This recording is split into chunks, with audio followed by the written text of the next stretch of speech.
Now let us understand how to calculate relative molecular mass और molecular mass.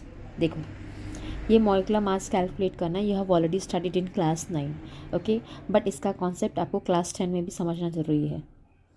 You should know how to calculate the molecular mass. देखो, exam में ना आपको मास, atomic mass जो होता है वो दिया रहेगा एग्जाम के लिए, ठीक है, but you should know how to calculate it first. देखिए, मैंने जैसे यहाँ पे सोडियम सल्फेट का लिया है, तो how will you calculate?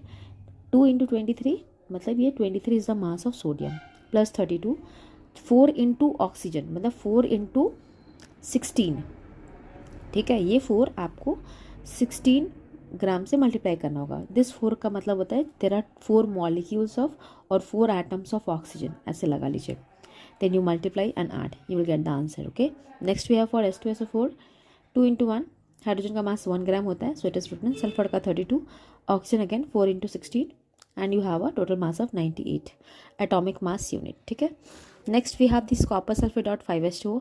Now see this is very important, अच्छे से देख लीजिए यार कैसे करना होता है। जब भी यहाँ पे डॉट होता है तो how we have to calculate.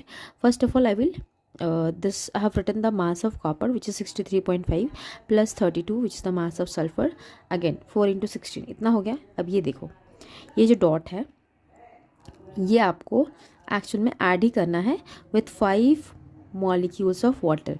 तो 5 इंटू वाटर का मास 18 होता है, तो आई हैव रिटन 2 × 1 + 16 जो कि 18 हो जाएगा। Now this 18 will be multiplied with 5, 18 × 5, ठीक है। This 18 is the mass of total mass of water, ठीक है।